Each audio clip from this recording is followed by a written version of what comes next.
አድማጭ አስተያየት ላቀርብልና አሰፋ መዝገቡ የማትረሳ ድንቅ አትሌት ኃይሌና ፖርተግራት እስከ ሽርፍራፊ ሰከንዶች ባደረጉት ፈታኝ ፉክክር ያንተ ድንቅ አስተዋጽኦ የማይረሳ ነው የሚል አስተያየት ተሰንዝሮልሃል። የኔም ጥያቄ ከዚህ ጋር ይያያዛል። አሰፋ መዝገቡ እንደነበረው ድንቅ ብቃት ካስመዘገበው ውጤት በላይ ማስመዝገብ ይችል ነበረ። ነገር ግን በሲኒየሪቲ ይሁን ኃይሌን ከመውደድ ይሁን ምን ይሁን ለኃይሌ ቅድሚያ ይሰጣል የሚል አስተያየት በፊትም ያው አንተም ሳታዳምጠው አትቀርም። አዎ ብቃቱ ግን አለው። ለኃይሌ ጎልቶ መውጣት ያሰፋ መዝገቡ አስተዋጽኦ የአንበሳውን ድርሻ ይወስዳል ብንል አጋነን? ለምንድን ነው ኃይሌ ማሸነፍ የማትፈልገው? የምንም ጥያቄ ነው ጠይቀልኝ። እሺ አዎ አይ ይሄ ጥያቄ ያው ብዙ ጊዜ ተደጋጋሚ ይጠየቃለው። ያው አለመታደል ሆኖ ምለ አንዳንድ ጊዜ አንተ ጥሩ በሚትሆንበት ጊዜ ካንተ ጋር ያሉ ሰዎች ካንተ በላይ ሲሆኑ ያው አንተ ጎልታ አትወጣም። ምክንያቱም ትልቁ ነገር ያው በስፖርት ላይ ይታወቃል ብዙዎቻችን የምናውቀው ነውና እኔ በወቅቱ በነበርኩበት ውድድሮች ያው እነ ኃይሌ ጋር እነ ፖልታርጋት ጋር እንደዚህ ትልልቅ አትሌቶች ጋር ነበር ምሮጠው። ምንድነው ያው እኔ በስፖርት ላይ የመከባበር የምን ማለት ነገር ያው የለም። እኔ ከወንድሜም ጋር ሮጫለው ተያይዘን ቀድሜ ገብቻለው ሌላም ብዙዎቹ ጋር እና ግን ስፖርት ላይ ምንድነው ዋናው አብረ የምትሰራቸው ሰዎች አሉ። ያንተ ብቃት ምን ላይ ነው የነሱ ብቃት ምን ላይ ነው የሚለው ነገሮች ትገመግባለህ አብረ ስትሰራና ከዛ ውጪ ደግሞ ሀገርን ወክለህ ስትሄድ በምን አይነት መንገድ ነው ውድድሩን መፈጸም ያለብን የሚለውን እንነጋገራለን። ቅድም ያልነው አሰልጣኝም ያነሳ ነው ያ ነው። ምክንያቱም ሁላችንም እንሰራው በአንድ አሰልጣኝ ነው፣ በአንድ ቲም ነው፣ ብሔራዊ ቡድን ነው። የኔ ብቃት ምን ላይ እንደሆነ ሌሎቻችን አብረን እንሰራቸው ያውቃሉ። ትንፋሽ የኔም ራስንም አውቀዋለሁ ትንፋሽ ምን ያህል እንደሆነ ፍጥነቴ ደግሞ ምን እንደሆነ ያውቃለሁ። ስለዚህ ምንድነው ማመቻቸት ነው። ብዙ ጊዜ የቲም ዓለም ዋንጫና የዓለም ሻምፒዮናና ኦሎምፒክስ እንሄድ ማን ነው መጨረሻ ላይ መውጣት ያለበት ማን ነው ማድከም ያለበት ቲም ወርክ እንዴት ነው የምንሰራው የሚለው ነገር ተነጋግረን ነው የምንገባው። እና ማሸነፍ ለምሳሌ እንበልና ኤድመንተን ስንሮጥ እንደ ምሳሌ ባነሳ ከሲድኒ መልስ ነበረ ስንሮጥ ያው ኃይልሻ እግሩን አሞታል እና መሃል ላይ እየሄድኩ እነግራቸዋለሁ። አራት ነበርን በአጋጣሚ እኔ በዛን ጊዜ እኔ ነበርኩ ኃይሌ ተጋባዥ ነበረ ሀብተ ጂፋር ይበልጣል አድማሱ ነበር። አራት ሆነን ነበር የምንገባውና ተነጋገርንና አይና መሃል ላይ እየሄድኩ ስሜት ከተሰማኝ ህመም ስሜት ሂዱ ይላችኋለሁ የሚል ሐሳብ አነሳልን። ኦኬ ብለን ያው እኛ የምናስበው መጨረሻ ላይ እንደ ልማዳችን ተያይዘን ለመግባት ነው። ምክንያቱም ያው ውድድር ላይ ያንተን ድክመትን ያጠናሉ አሰልጣኞችና የኛ የቱ ጋር ነው እንደምንዘናጋ ስላወቀ ኬንያዎቹ አሰልጣኞች ያንን ሲስተም እነሱ ገለበጡትና እኛ እንደተዘናጋን በምንዘናጋበት ሰዓት ያንን ነገር ተጠቀሙና እኔ ያው ምንድነው ደንግጬ ኃይሌን ዞር ብዬ አየው ማለት ነው። ይልጁ ሲያመልጥ ዞር ብዬ ኃይሌን ሳይ እያስፈቀርከው ነው እንደምትሮጠው ኃይሌን ሁላ ይተማል አለ። ግን ውድድር ላይ እኔ ኃይሌን ክብር የሚባል ነገር በሌላ ቦታ ተከባበራለህ እንጂ ውድድር ላይ ክብር የለም። ያው ደስ የሚያቃል ሁሉም ማሸነፍ ለኔ ክብሬ ነው። ኃይሌም ለክብሩ ነው የሚሮጠው እኔም ለክብሬ። ግን መጨረሻ ላይ ያለው የፍጥነታችን ነው የሚወስነውና በእርግጥ እንተባበራለን እንተጋገዛለን። በተለይ ቅድም እንዳልኩት ኦሎምፒክና የዓለም ሻምፒዮና ሲሆን ቅድሚያ ለሀገር ለወርቅ ነው የምንሰጠው። ያ ደግሞ ወርቅ ማን ነው የሚያመጣው የሚለውን ተነጋግረን ተጋግዘን ያንን ወርቅ እናመጣለንና ኤድመንተንም ያቺ ወርቅ እኔ ብር አግኝቼ ኃይሌን አሳግኝቶ ወርቅ በማጣታችን ምንም በቃ ውድድር የሮጥን ሁላ ሳይመስለን ነበር የመጣ ነውና ያ ስሜት አለ በዛን ጊዜና ከዛ አንፃር ተነስቶ ነው እንጂ የመፍራት ወይም ቅርማ የመስጠት አይደለም ለማለት ነው። አሁን ያነሳልኝ ውድድር ላይ ልጁ ሊያመልጥ ሲል አንተ ኃይሌን አይተው ነበረ። በነበረ ስፒድ ግን ብትሄድ ያንን ልጅ የማሸነፍ ብቃቱ ነበረ። እኛም ሁልጊዜ የምንቆጭበት የምንናደድበት ውድድር ስለነበረች ማለት ነው። ያንን ባታይ ኖሮ ግን ብትሄድ አታሸንፍም ነበር ወይ? እዛ ድረስም አናደርሰውም ነበር መጀመሪያም ልጁን። ከዛ በፊትም እናውቀዋለን፣ አብረን ብዙ ሮጠናል። ያንን ፊኒሽንግ ድረስም አይመጣም። በመጣም ደግሞ እዚህ ጋር የሚቀርመን ግን ምንድነው አንዳንድ ጊዜ ለተወዳዳሪ ቦታ አለመስጠት ዋጋ ያስከፍላል። እሱ ላይ አይተናል። አንደኛው ቦታ አልሰጠነውም። እኔ ልክ እሱ ሲነሳ ኃይሌን ነው ያየሁት። ምክንያቱም ኃይሌ በጣም ተወርውሮ ስለሚወጣ አትሊስት እኔ እንኳን ባልደርስ እሱ ይደርሳል የሚል ሐሳብ ነበረኝ።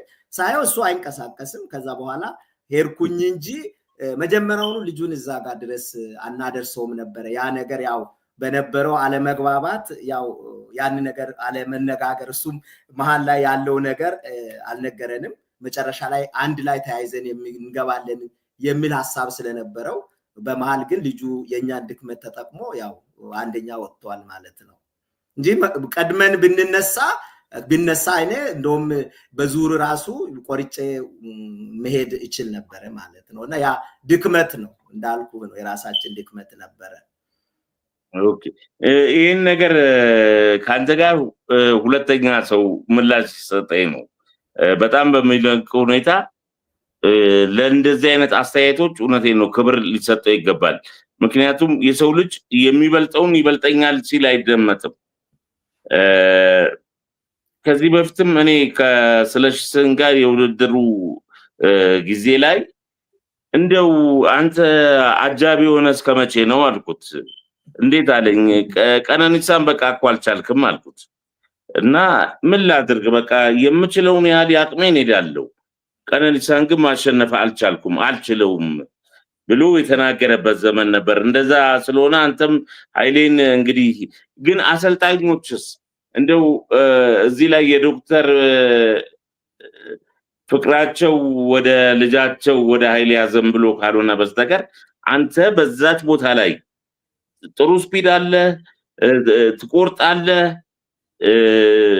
ብዙ ጊዜ እንደውም የምታይ ከፊት ሲመጣ ንፋስ ነው፣ አስቸጋሪ ነው።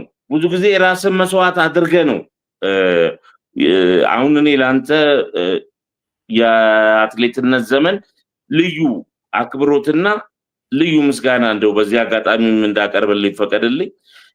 ያለኝ ጉልበትን ሳሰስት እኔ ያሸነፍ ሳትል አገርን አስቀድመ። ምክንያቱም መጀመሪያ ላይ ስትሄድ ያለው ንፋስ ይታወቃል። ያ ደግሞ ምን ያህል እንደሚያደክምም ግዴታ እሳት እንደሚያቃጥል ለማወቅ መቃጠል አያስፈልግም። ያው በእናንተ እናውቀዋለን እና ያንን ነገር አድርገህ መስዋዕትነት በመክፈልህ ይህንን መሳይ አስተያየት እውነቴን ነው የምልህ ከበሰለ ከሰከነ ካስተዋይ ሰው የሚጠበቅ ነው።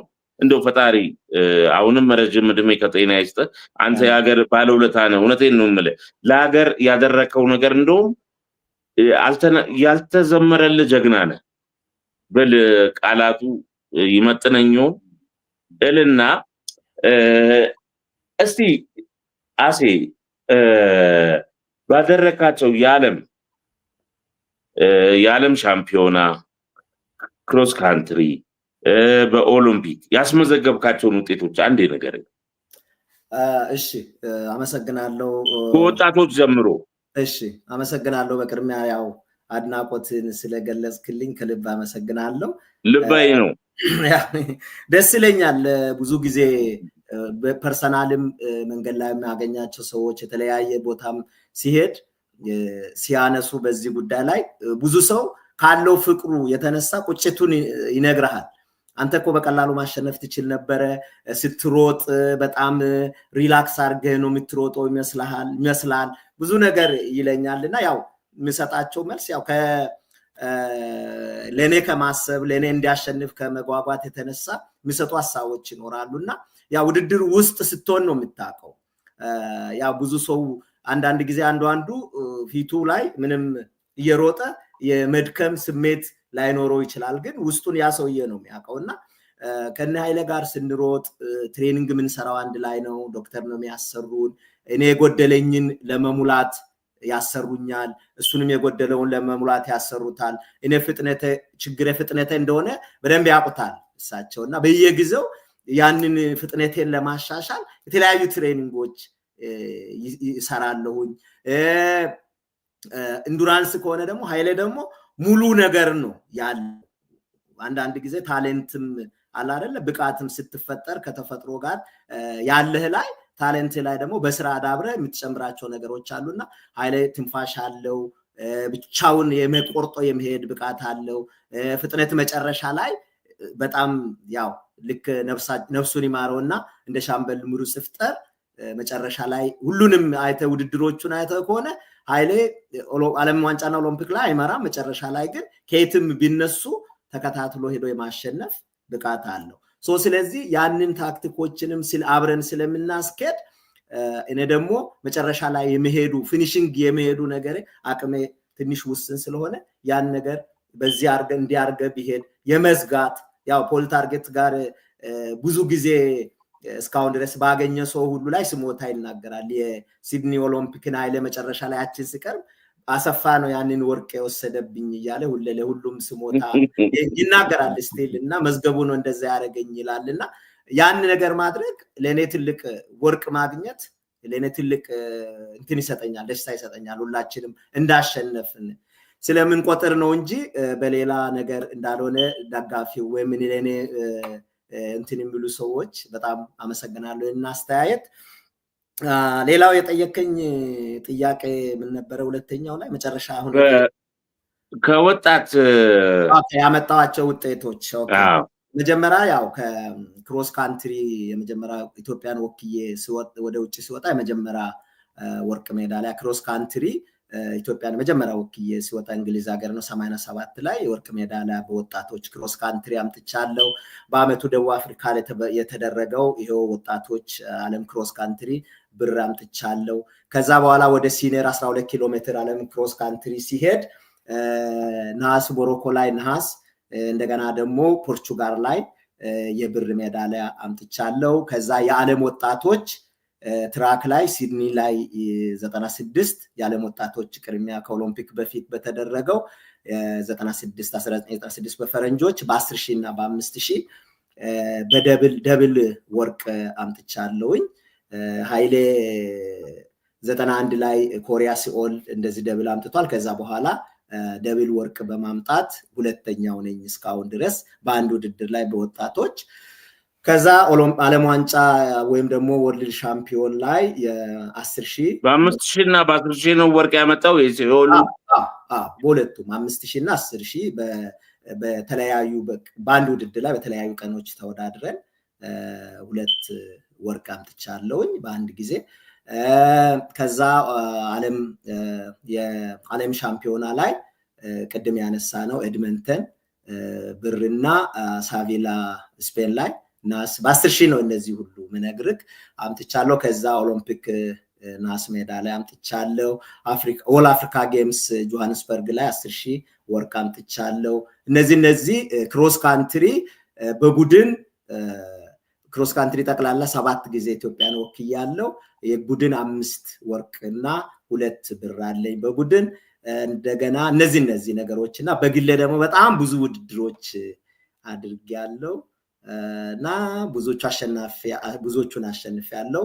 ፐርሰናል ቤስቴ 10,000 26 49 ሮጫለሁ። 5,000 ደግሞ 12 53 ሮጫለሁ። 3,000 7 ደቂቃ ከ28 ሰከንድ ሮጫለሁ። እነዚህ የኔ ፐርሰናል ቤስቶቼ ናቸው ማለት ነው። ምን ያህል ሜዳሊያዎች ቤቱ ላይ አሉ? ዋንጫና ሜዳሊያ በጣም ብዙ ነው። በጣም በቁጥር አታውቃቸው? ወይ አላውቃቸውም። በጣም ብዙ ናቸው፣ አልቆጠርኩም። ወደፊት ቆጥሬ በጣም ብዙ ናቸው እና እነዚህ ያው በግል የምትሮጣቸው ውድድሮች በጣም ብዙ አሉ።